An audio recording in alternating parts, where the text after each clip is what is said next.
this is my passion.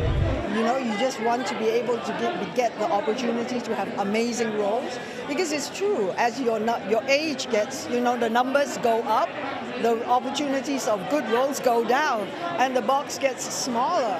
So when I received the script of Everything Everywhere All at Once, it was a gem.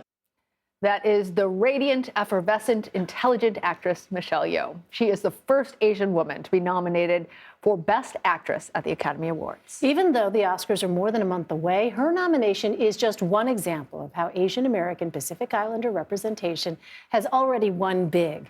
Joining us now is Rebecca Sun. She is the Senior Editor of Diversity and Inclusion at The Hollywood Reporter. Welcome to you, Rebecca. So Everything Everywhere All at Once is not the first film with a diverse cast to score huge nominations in recent years. We can't forget Parasite and Minari. But what makes this particular film groundbreaking in its own right? I think you have to start with the fact that just the story in it itself, what the two directors did is they broke all of the rules of storytelling, of staying within one type of genre. I mean, I think that for a lot of people, seeing this film was kind of like seeing The Matrix for the first time. It's advancing cinema to a new level. So that's one reason it's groundbreaking. It's a dynamic story that, even though it's sort of about parent-child relationships, like so many Asian American films are, this one centers the mother character, which is something we don't often see. We usually see films that are told from the perspective of the filmmaker's generation, the child. And in this one, Michelle Yeoh's character, the mother, a type of woman who has for so long, especially in America, been voiceless because of language barrier, because of class, because of things like that. You're totally privy to her interior life. And I think that's a huge reason why this film really resonated with a lot of people. So well said. And I think the acting is also so extraordinary in it, because you see them in all these different types of lives. Ke Huy Quan is nominated for Best Supporting Actor for Everything Everywhere All at Once. He was iconic in the 1980s movies like Goonies and Indiana Jones, but then said that the roles of Asian Americans in Hollywood were so scarce that he actually went decades without work, all but gave up on it. What does his story have to say about how Hollywood has changed?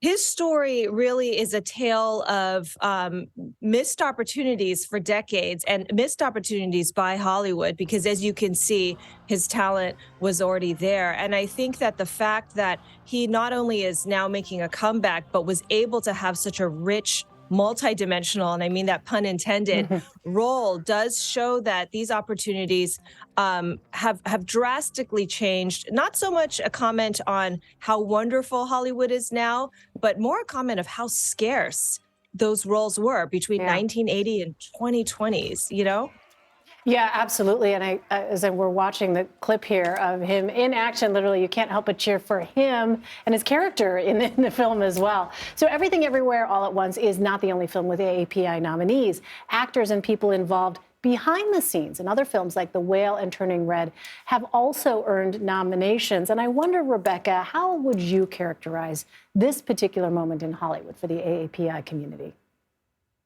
I think what's been exciting in the past few years is not only is there not just one project to sort of for the community to pin their hopes on, is that there are multiple projects that are all in different types of genres, right? And so Turning Red, a family-friendly animated film. You have EAO, which is practically unclassifiable. Everything Everywhere All at Once, by the way. Exactly. So just translating, Rebecca. The industry parlance there. But yeah, there's so many different types of genres. And so it's not like we're confined to one type of story. There's comedy, there's action, there's drama. And that is a significant change from before, where you might have just had one film that had to represent the entire community for like a year or for multiple years. Yeah.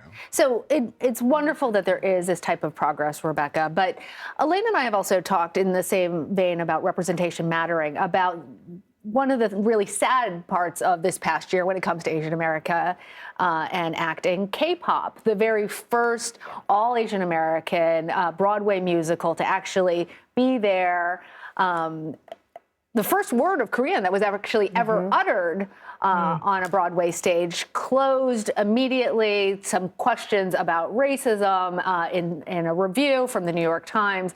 They disputed. The producers think that sunk them. What progress still needs to be made when you see that? And as we're looking at like all these happy things, I don't want to be painting a picture that everything is all right. I love that question. I love the way that you framed it. Clearly there is still a lot of progress that needs to be made. And some of that is through examining our unconscious or conscious biases, like what happened with that New York Times review, using certain language that has traditionally been coded as racist to describe something. I think that as long as the shuttering, the cancellation of one Broadway show or the failure of one movie or one TV show has a chance of basically sinking representation for a community for the whole year, clearly we haven't made the kind of progress we need to make yet. Until each project can stand on its own, its success or its failure is only represents its own individual success and failure and not the success and failure of all Asians. Until we reach that point, there's still a lot of progress that needs to be done. Yeah, and it's remarkable that just now we're celebrating the first Asian American woman to ever Michelle Yeoh, be nominated. Amazing. First in 95 years. 95 years, a long time coming. I should say that the Oscars has awarded a Chinese character played by a white woman in the past. So yeah, this is pretty significant. All right, Rebecca Sun, really appreciate you being with us. Thank you. Thank you.